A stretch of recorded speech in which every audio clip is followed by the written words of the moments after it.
Au nom du Père et du Fils et du Saint-Esprit, que la grâce de notre Seigneur Jésus-Christ, tout l'amour de Dieu le Père et la communion de l'Esprit Saint soient toujours avec vous. Frères et sœurs bien-aimés, en ce vendredi, immédiatement après la solennité de l'Ascension et quelques jours avant la Pentecôte, nous nous retrouvons autour de cet autel pour célébrer notre Seigneur. Nous sommes dans la joie de la contemplation de celui qui nous a donné le salut. Commençons donc cette célébration en reconnaissant notre péché. Je confesse à Dieu Tout-Puissant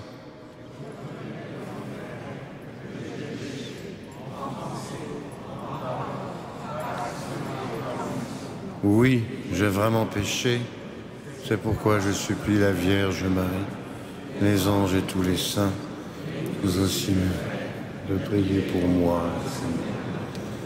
Que Dieu Tout-Puissant nous fasse miséricorde, qu'il nous pardonne tous nos péchés et nous conduise à la vie éternelle.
Prions le Seigneur.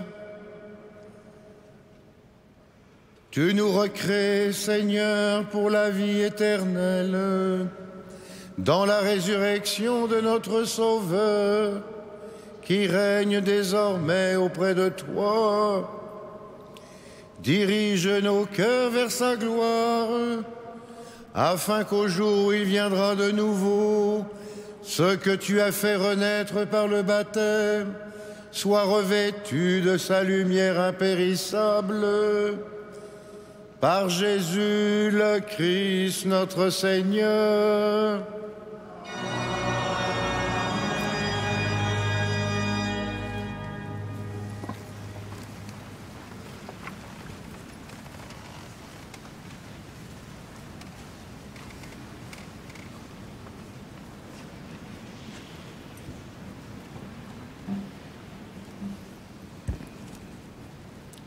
Lecture du livre des Actes des Apôtres.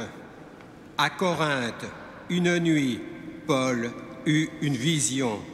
Le Seigneur lui disait : « Sois sans crainte, continue à parler, ne reste pas muet. Je suis avec toi et personne n'essaiera de te maltraiter, car dans cette ville, j'ai à moi un peuple nombreux. » Paul demeura 1 an et demi à Corinthe. Il enseignait aux gens la parole de Dieu. Pendant que Gallion était proconsul en Grèce, les Juifs, tous ensemble, se soulevèrent contre Paul et le conduisirent au tribunal en disant : « Le culte de Dieu auquel cet individu veut amener les gens est contraire à la loi. » Au moment où Paul allait ouvrir la bouche, Gallion déclara aux Juifs : « S'il s'agissait d'un délit ou d'un méfait grave, je recevrais votre plainte comme il se doit. Mais puisqu'il s'agit de discussions concernant la doctrine, les appellations et la loi qui vous sont propres, cela vous regarde. Moi, je ne veux pas être juge de ces affaires. Et il les renvoya du tribunal. Alors, ils se saisirent tous de Sosthène, le chef de la synagogue, et se mirent à le frapper devant le tribunal, tandis que Gallion demeurait indifférent. Paul resta encore un certain temps à Corinthe, puis il fit ses adieux aux frères et prit le bateau pour la Syrie. Il emmena Priscille et Aquila. À Sancrée, il s'était fait raser la tête, car le vœu qu'il lui interdisait venait d'expirer. Parole du Seigneur.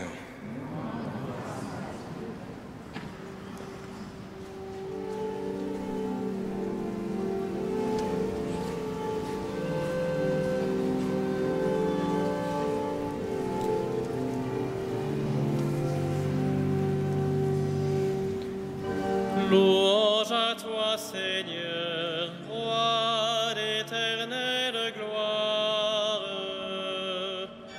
Louange à toi, Seigneur, roi d'éternelle gloire. Tous les peuples, battez des mains, acclamez Dieu par vos cris de joie. Car le Seigneur est le Très-Haut, le redoutable, le grand roi sur toute la terre.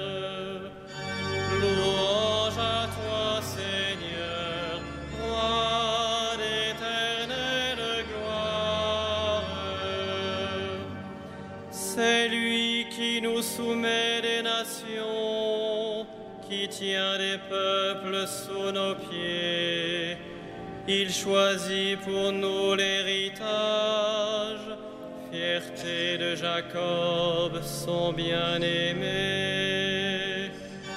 Louange à toi, Seigneur, roi d'éternelle gloire. Dieu s'élève parmi les ovations, le Seigneur aux éclats du corps. Sonnez pour notre Dieu, sonnez, sonnez pour notre roi, sonnez. Louange à toi, Seigneur, roi d'éternelle gloire.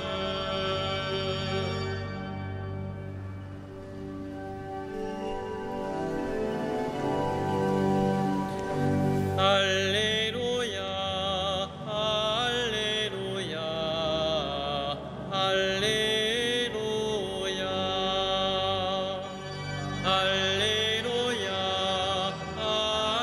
Alléluia, Alléluia. Le Christ devait souffrir et ressusciter d'entre les morts pour entrer dans la gloire. Alléluia, Alléluia, Alléluia.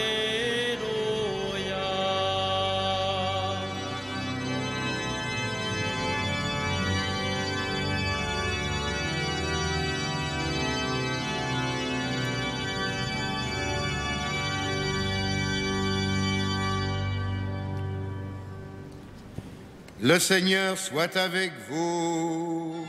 Et avec votre esprit. Évangile de Jésus-Christ selon saint Jean. Gloire à toi, Seigneur. À l'heure où Jésus passait de ce monde à son Père, il disait à ses disciples : Amen, amen, je vous le dis, vous allez pleurer, vous lamenter, tandis que le monde se réjouira. Vous serez dans la peine, mais votre peine se changera en joie. La femme qui enfante est dans la peine parce que son heure est arrivée, mais quand l'enfant est né, elle ne se souvient plus de son angoisse dans la joie qu'elle éprouve, du fait qu'un être humain est né dans le monde. Vous aussi maintenant, vous êtes dans la peine, mais je vous reverrai et votre cœur se réjouira. Et votre joie, personne ne vous l'enlèvera.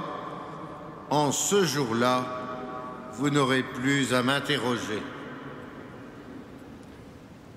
Acclamons la parole de Dieu. Louange à toi, Seigneur Jésus.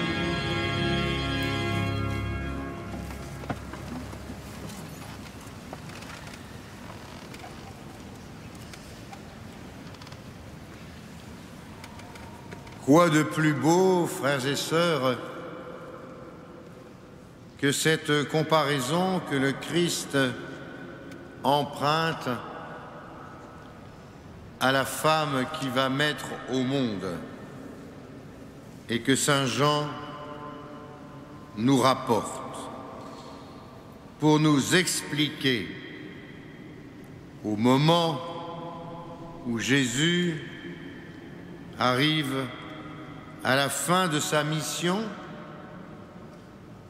comment la peine, le deuil, la séparation se changera pour chacun d'entre nous en joie, et en joie profonde et durable. Quelle belle image que cette femme qui, depuis 9 mois, est dans la peine, dans les souffrances, dans les difficultés, plus ou moins grandes, selon les femmes d'ailleurs, pour avoir cet enfant. Nous connaissons tous des femmes qui, avec leur époux, attendent longtemps et parfois même, ça n'arrive jamais au bout, pour avoir un enfant. On sait bien qu'il faut passer par des moments de doute, des moments de souffrance, des moments d'inquiétude aussi, d'angoisse parfois. Et puis, il est vrai aussi que nous sommes souvent les témoins, vous l'avez peut-être vécu, vous les femmes qui m'écoutez, de ces mamans qui, lorsqu'elles ont cet enfant tout petit, sur leur ventre ou dans leurs bras, passent subitement de la difficulté à la joie, de l'angoisse à l'action de grâce. Parce que, précisément, elles éprouvent une joie profonde et durable du fait qu'elles ont mis au monde un être humain. Et prendre cette comparaison pour nous expliquer ce que nous-mêmes parfois nous ressentons, comme les disciples, les apôtres, au moment où nous réalisons que le Christ est reparti vers le Père et que nous ne pouvons plus lui poser directement des questions, ou comme les disciples, ils ne peuvent plus l'interroger, ils ne peuvent plus le toucher, ils ne peuvent plus manger avec eux, boire avec eux, marcher avec eux, souffrir avec eux la route et la chaleur. Il est bon que nous nous rappelions que oui, dans ces moments-là, nous avons par ailleurs une joie immense, durable, ineffable, à nul autre pareil, celle de savoir que Jésus nous sauve tous, que par sa vie, sa mort et sa résurrection, il a mis au monde toute l'humanité. Qui que nous soyons, quoi que nous fassions, et que nous avons une attitude profonde et durable à avoir, celle de la joie qu'engendre l'action de grâce. L'action de grâce d'être sauvé. Et de fait, nous n'avons plus à lui poser de questions puisqu'il est reparti vers le Père et qu'il nous a, selon sa promesse qu'il a tenue, lui, il nous a envoyé le défenseur, l'Esprit Saint, le Paraclet.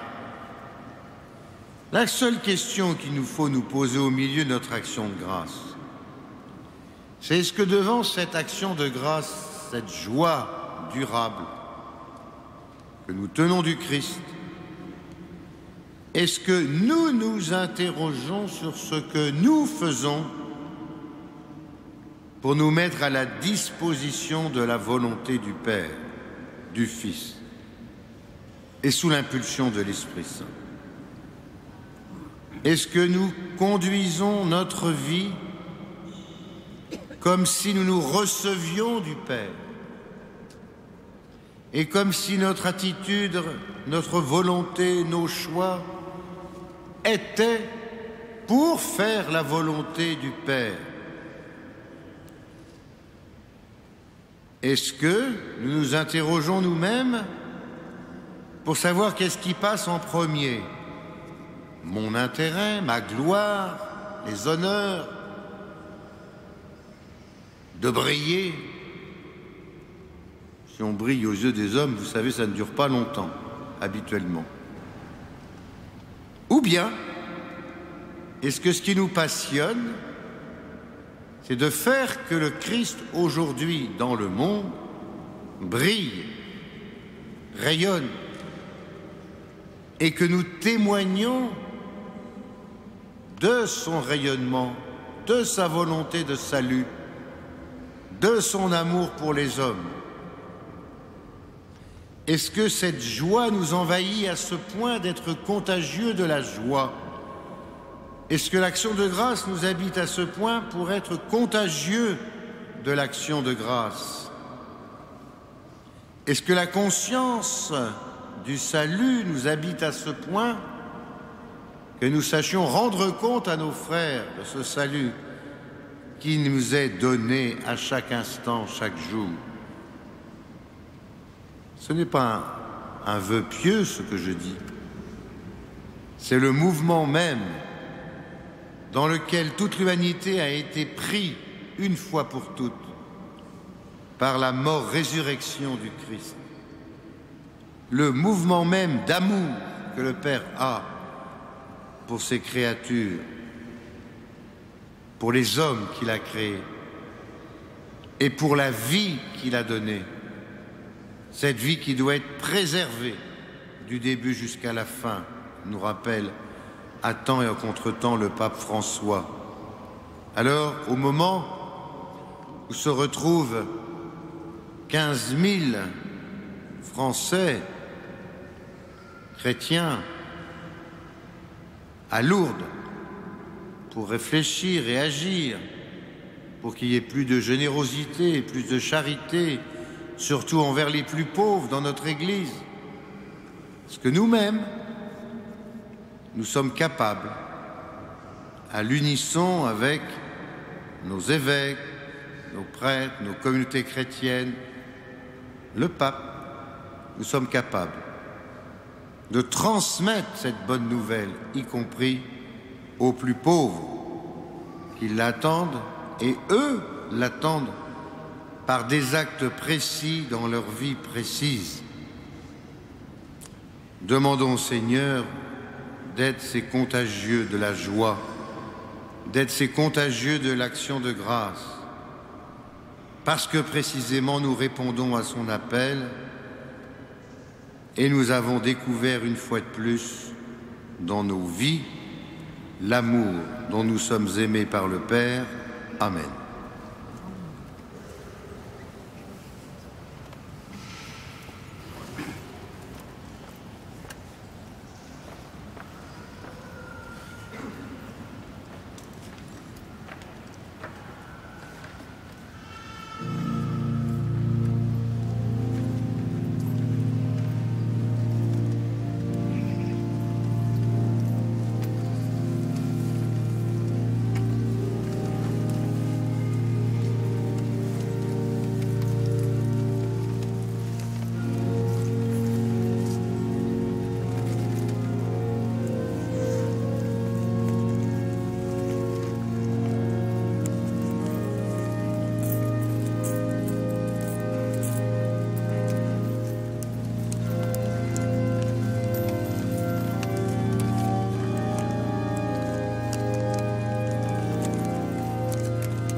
enfants au moment d'offrir le sacrifice de toute l'Église.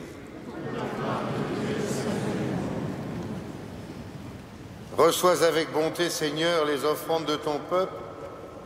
Garde-le sous ta protection pour qu'il ne perde aucun des biens que tu lui donnes et qu'il découvre durablement ceux qui demeurent toujours par Jésus le Christ notre Seigneur.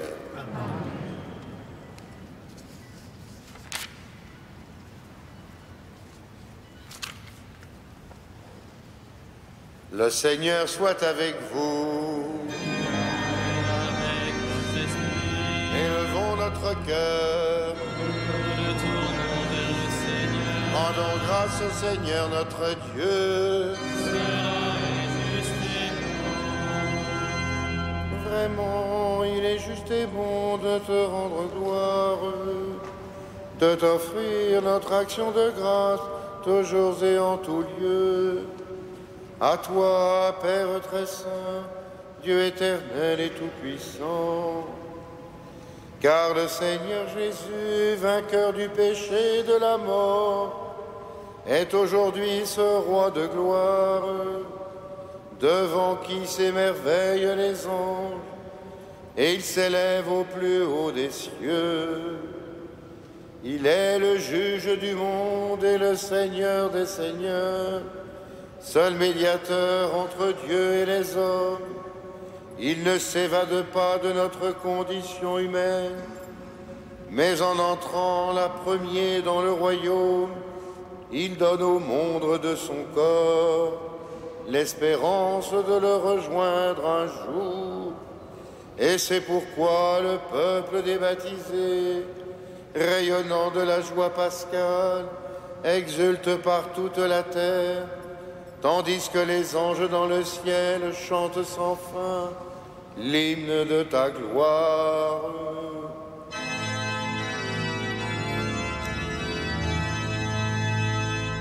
Saint, Saint, Saint, le Seigneur, Dieu de l'univers, le ciel et la terre sont remplis de ta gloire. Hosanna au plus haut des cieux. Béni soit celui qui vient au nom du Seigneur. Hosanna au plus haut des cieux. Toi qui es vraiment saint, toi qui es la source de toute sainteté, Seigneur, nous te prions. Sanctifie ces offrandes en répandant sur elles ton esprit, qu'elles deviennent pour nous le corps et le sang de Jésus, le Christ, notre Seigneur. Au moment d'être livré et d'entrer librement dans sa passion, il prit le pain, il rendit grâce. Il le rompit et le donna à ses disciples en disant : « Prenez et mangez-en tous, ceci est mon corps livré pour vous. »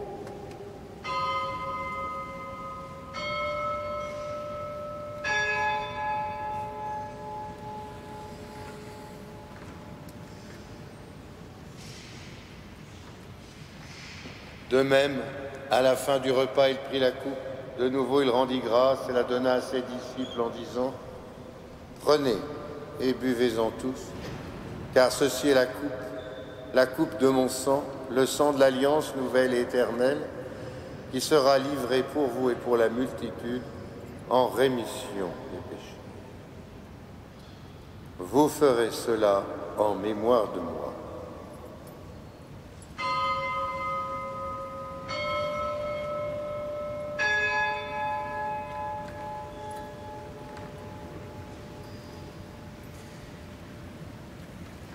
Il est grand le mystère de la foi. Nous proclamons ta mort, Seigneur Jésus. Nous célébrons ta résurrection.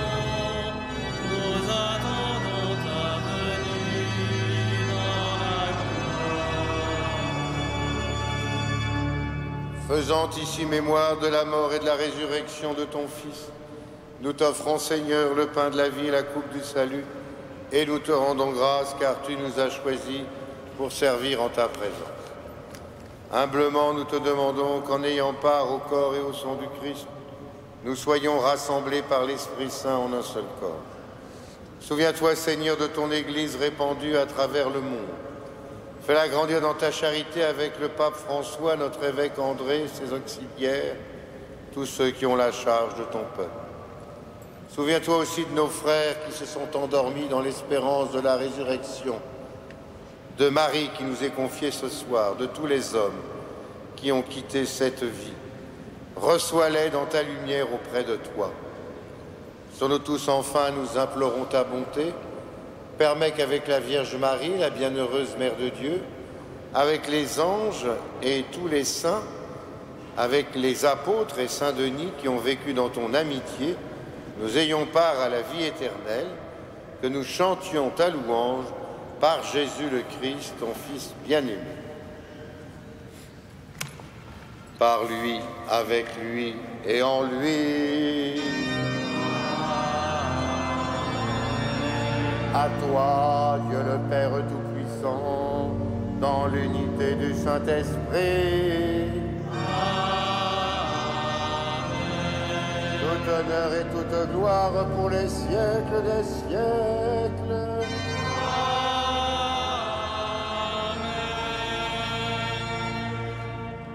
Prions comme nous l'avons appris du Sauveur et selon son commandement nous osons dire.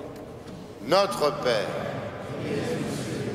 que ton nom soit sanctifié, que ton règne vienne, que ta volonté soit faite sur la terre comme au ciel.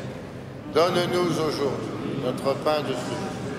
Pardonne-nous nos offenses, comme nous pardonnons aussi à ceux qui nous ont offensés, et ne nous soumets pas à la tentation, mais délivre-nous du mal.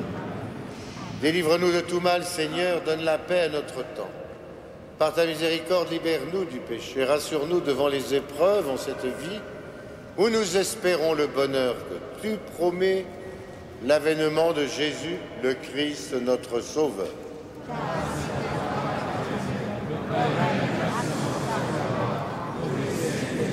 Seigneur Jésus-Christ, tu as dit à tes apôtres, je vous laisse la paix, je vous donne ma paix. Ne regarde pas nos péchés, mais la foi de ton Église.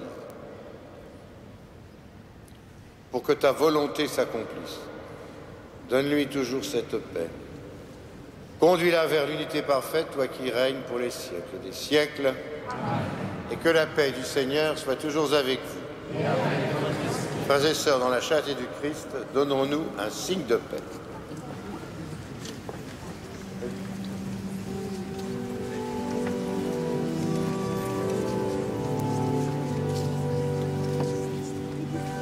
Agneau de Dieu qui enlève le péché du monde, prends pitié de nous. Agneau de Dieu qui enlève le péché du monde, prends pitié de nous. Agneau de Dieu qui enlève le péché du monde, donne-nous la paix.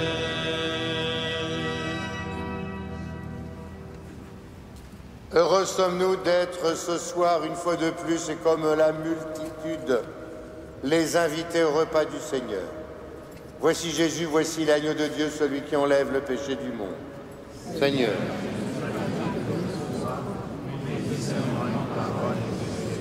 que le corps et le sang du Christ réunis en cette coupe nous gardent pour la vie éternelle.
Prions encore le Seigneur.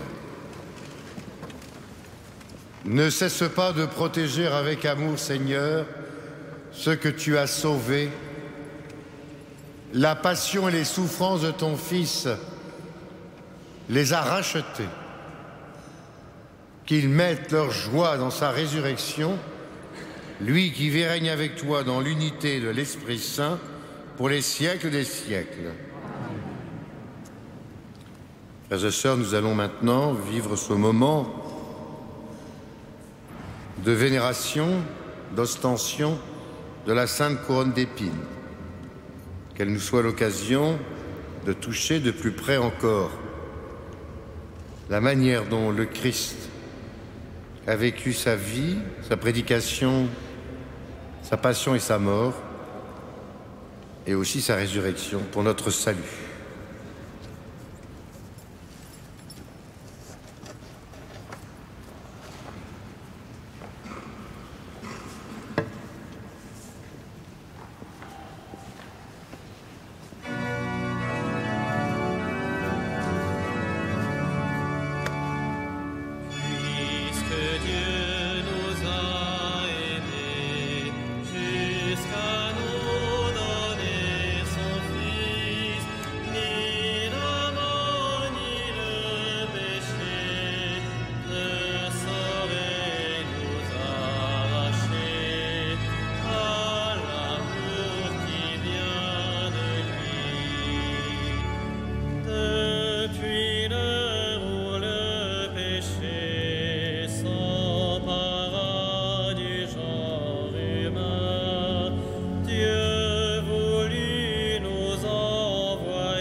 La rencontre visible avec Jésus du cardinal Charles Journet.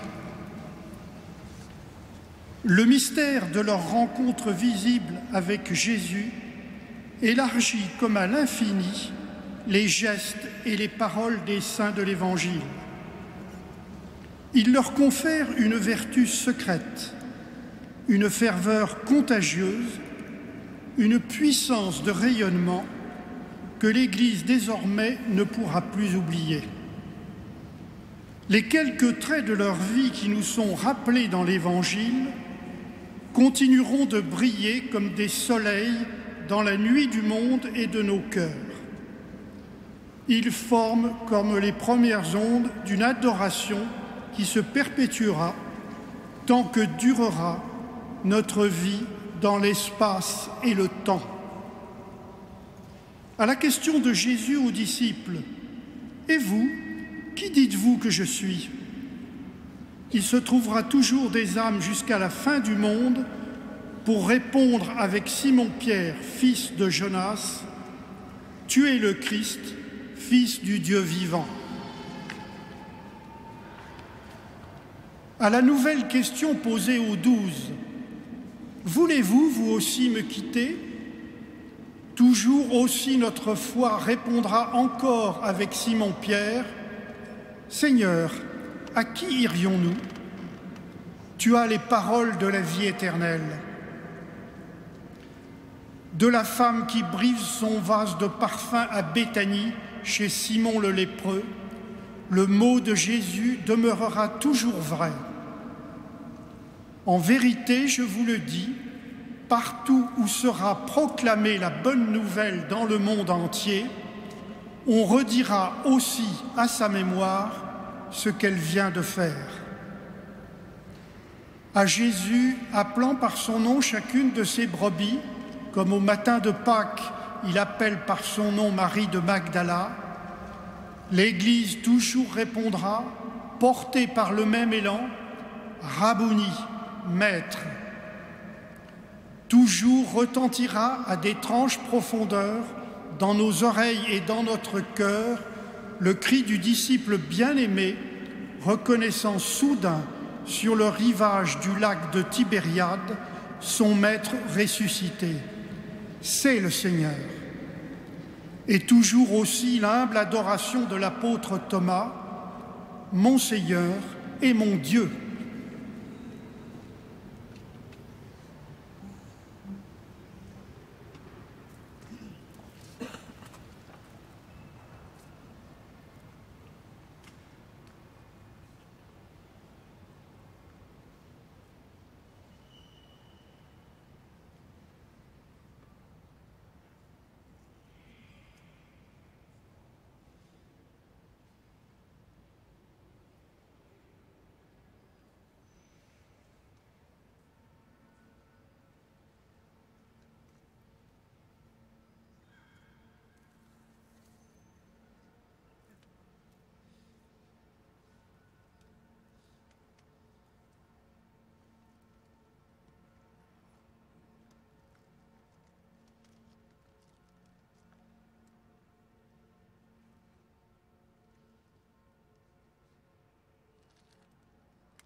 Prions encore le Seigneur.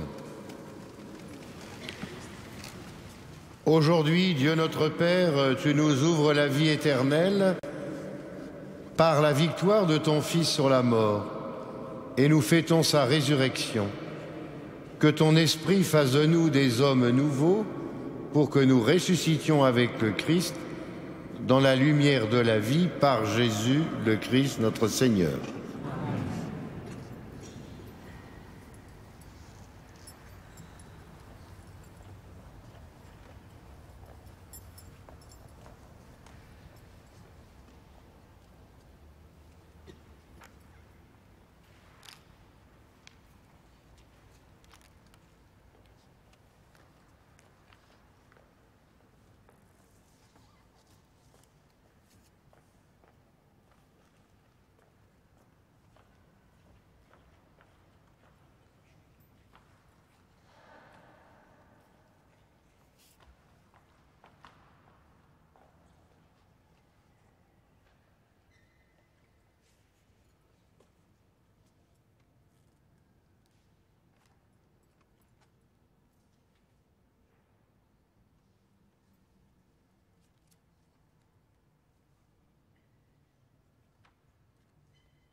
Regina Celli,